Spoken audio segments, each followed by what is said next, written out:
నమస్కారం సార్ చిరంజీవి గారు. నమస్తే. రైట్ చిరంజీవి గారు, చాలా అభినందనలు. మీరు కొత్త బాధ్యతలు రావడం మీకు ఎలా ఉంది సార్ నియోజకవర్గ పరిస్థితి? మంగళగిరి నియోజకవర్గం చాలా బాగుంది, ఏ మాత్రం ఇబ్బంది లేదు. రైట్. ముందుగా గౌరవ ముఖ్యమంత్రి వైఎస్ జగన్మోహన్ రెడ్డి గారికి ఇంతటి విలువైన మంగళగిరి స్థానాన్ని ఒక సామాన్య చేనేత కుటుంబం నుంచి వచ్చిన నాకు కేటాయించినందుకు జీవితకాలం ఆయనకి రుణపడి ఉంటానని ఈ సందర్భంగా మనస్ఫూర్తిగా ఆయనకి నా కృతజ్ఞతలు తెలియజేస్తున్నా ముఖ్యమంత్రి గారికి. చిరంజీవి గారికి ఒక ప్రశ్న. చిరంజీవి గారు, మీరు ఈ అంటే ఆర్కే గారు మీకు కూడా చాలా సుపరిచితులు బాగా, అండ్ మీరు పోటీ చేయబోయే నియోజకవర్గం సాక్షాత్తు లోకేష్ గారి నియోజకవర్గం అంటున్నారు. ఏమిటి సార్ మీ కాన్ఫిడెన్స్ ఏమిటి? ఎలా ఉంది పరిస్థితి అక్కడ స్థానికంగా? మంగళగిరి నియోజకవర్గం 14 నుంచి 19 దాకా రైట్ ఇదే మంగళగిరి నియోజకవర్గంలో అప్పటి ముఖ్యమంత్రి ఇప్పటి మంగళగిరి అభ్యర్థిని తెలుగుదేశం పార్టీ చెబుతున్నారా, నారా లోకేష్ గారు మంత్రిగా పనిచేసిన ₹1 కూడా మంగళగిరి ప్రాంతానికి, ఎందుకంటే నేనే పనిచేస్తున్నాను కాబట్టి, మంగళగిరి ప్రజలకి ఇచ్చింది లేదు, మంగళగిరి ప్రాంతాన్ని అభివృద్ధి చేసింది లేదు. కానీ ఇదే మంగళగిరిలో ఈనాటి గౌరవ ముఖ్యమంత్రి వైఎస్ జగన్మోహన్ రెడ్డి గారు కూడా ఇక్కడే నివసిస్తూ ఈ రోజు చూడండి, మంగళగిరి స్వతంత్రం వచ్చాక మంగళగిరిని ఈ విధంగా అభివృద్ధి చేసిన నాయకుడు గాని పార్టీ గాని లేనే లేదు. అంత అద్భుతంగా మంగళగిరి ప్రాంతాన్ని గౌరవ ముఖ్యమంత్రి వైఎస్ జగన్మోహన్ రెడ్డి గారు ప్రత్యేకమైన దృష్టి పెట్టి అన్ని ప్రాంతాలని అన్ని వర్గాల ప్రజలకి ఉపయోగపడే తీరులో అభివృద్ధి చేశారు. అందుకని మేమందరం రైట్ మీరు అనుకున్నట్టు నారా లోకేష్ గారి మీద ఏ విధంగా పోటీ చేస్తున్నారు, ఎంత ధైర్యం ఉండాలి అనే ఆలోచన ప్రతి ఒక్కరికి ఉంటుంది. ఏ మాత్రం సచ్చు లేదు. మంగళగిరి ప్రాంతం జగన్మోహన్ రెడ్డి గారికి అన్ని విధాలుగా సహాయ సహకారాలు అందించడంలో ప్రజలందరూ సంసిద్ధులై ఉన్నారు. మాటలతో, కళ్ళబొల్లి కబుర్లతో, అబద్ధాల మాటలతో మంగళగిరి ప్రజల్ని వంచిన చంద్రబాబు నాయుడు గారు, నారా లోకేష్ గారు చిత్తుగా ఇక్కడ ఓడించబడతారు. నిజంగా చరిత్రలో ఎప్పుడు ఏ పార్టీ ఏ ముఖ్యమంత్రి తీసుకొని నిర్ణయాలు, పరిపాలనలో విప్లవాత్మకమైన మార్పులు, రైట్ పేద వర్గాలన్నీ గుండెల్లో పెట్టుకుంటూ ఇంత అభిమానంతో కూడిన పరిపాలన అందించిన ముఖ్యమంత్రి ఇంతవరకు ఈ రాష్ట్ర ప్రజలు చూడలా. మంగళగిరి నియోజకవర్గం అంటే మనందరికీ తెలుసు, దాదాపుగా 80% మంది ఎస్సీ, ఎస్టీ, బీసీ మైనార్టీలు, అవును, దిగువ స్థాయి పేద వర్గాలు నివసించే ప్రాంతం. అటువంటి ప్రాంతంలో ప్రజలందరికీ నవరత్నాల పథకాల ద్వారా ఎక్కడా వివక్షత లేకుండా క్షేత్రస్థాయి వరకు. చిరంజీవి గారు, ఇక్కడ అడక్క మానలేకపోతున్నాను, ఈ మార్పులు చేర్పులు ఎందుకు అవుతున్నాయని మీ అవగాహన సార్? సార్, జగన్మోహన్ రెడ్డి గారి ఆలోచన మనందరికీ తెలిసిందే. అందరూ ఓట్ల కోసం చిన్న వర్గాలని మాటల ద్వారా, మాయ మాటల ద్వారా ఇప్పటి వరకు వాడుకున్నారు. మనం రాజకీయాల్లో చూసాం.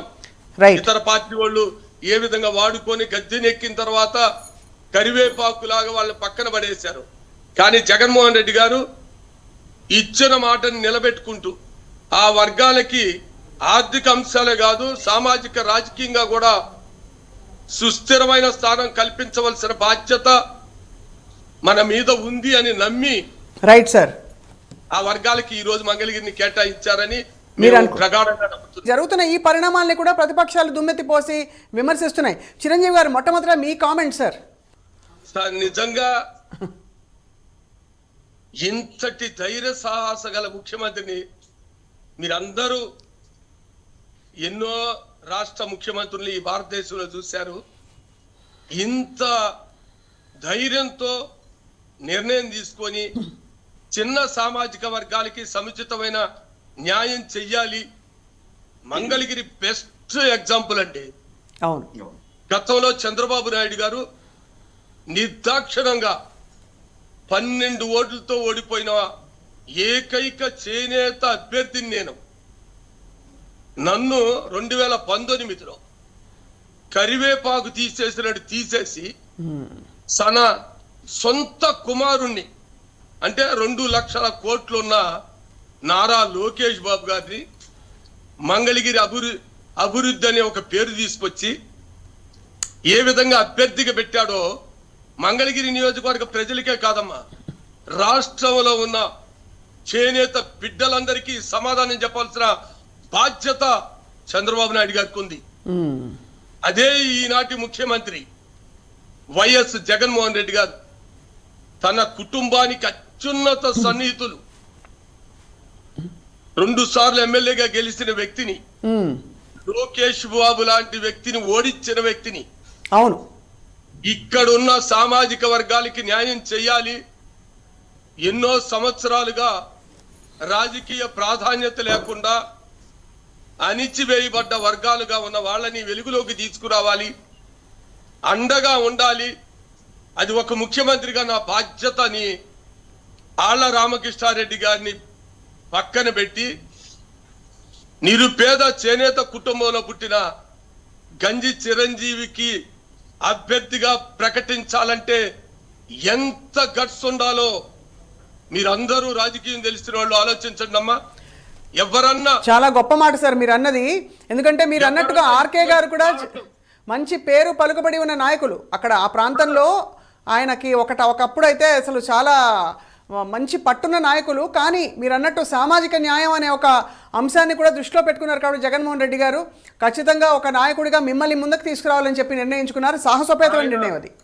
ఆయన తీసుకున్న నిర్ణయం రాష్ట్రం కాదమ్మా, దేశం గర్వించదగ్గ నిర్ణయాలు తీసుకున్నారు. అవును, ఇది సామాన్యమైన అన్ని పార్టీలు ఉన్నాయి, చాలా పార్టీలు మనం చూసాం. కానీ జగన్మోహన్ రెడ్డి గారు నిజంగా పేదల వర్గాలకి అన్ని వర్గాలకి న్యాయం చేయాలనే దృఢ సంకల్పంతో ఈ విప్లవాత్మకమైన మార్పులకి డేరుగా ముందుకెళ్తున్నారు. అందుకనే రాష్ట్ర ప్రజానికం పేద వర్గాలందరూ కూడా ఆయన్ని జైలు కొడుతుంది కూడా.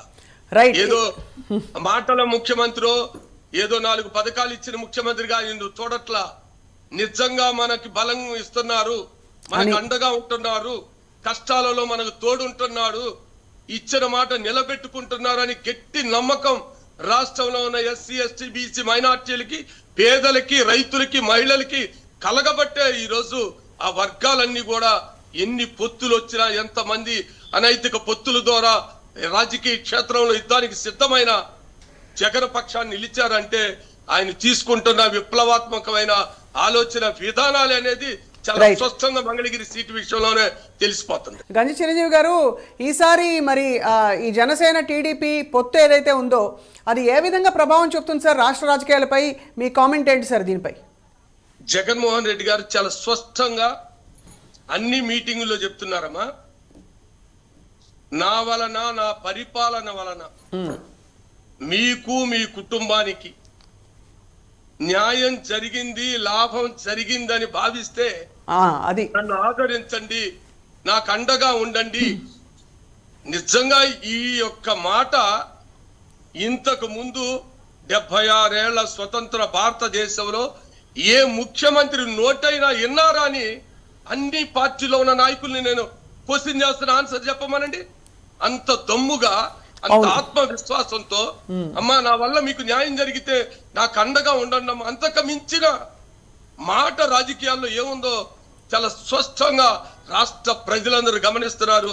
అందుకనే ఎంతమంది పొత్తులు పెట్టుకున్నా, ఎన్ని విధాలుగా గ్రాఫిక్స్ తో ఈ ప్రజా యుద్ధ క్షేత్రంలోకి వచ్చిన ఈ సింగల్ నాయకుడు, దమ్మున్న నాయకుడు జగన్మోహన్ రెడ్డి గారి ముందు నిలిచే ప్రసక్తే లేదు. అటువంటి అవకాశాలు లేవు కాబట్టే పొత్తుల కోసం, తొత్తుల కోసం వెంపర్లాడుతున్నారు వారు. మీరు అది ప్రత్యేకంగా ఆంధ్ర రాష్ట్ర ప్రజలందరూ గమనిస్తూనే ఉన్నారు. ఎందుకు సింగల్ గా జగన్మోహన్ రెడ్డి గారు అంత ధైర్యంగా వెళ్తున్నారు, ఎందుకు ఎవరు కల్పిస్తే వాళ్ళని వాటేసుకొని పొత్తులతో వెళ్దాం రాని వెంపర్ల చంద్రబాబు నాయుడు గారు ఆడుతున్నారో ఈ రాష్ట్ర ప్రజలందరికీ తెలుసు. 100% దమ్మున్న ప్రజా నాయకుడు, ప్రజల హృదయాలలో నిలిచిపోయిన నాయకుడు, మాటల ద్వారా కాదు చేతల్లో చూపిస్తున్న జగన్మోహన్ రెడ్డి గారు అంటే ఎవరన్నా రాని, అది జనసేన, తెలుగుదేశమా లేదా ఇతర పార్టీల ఏ మాత్రం సంకోచం లేదు.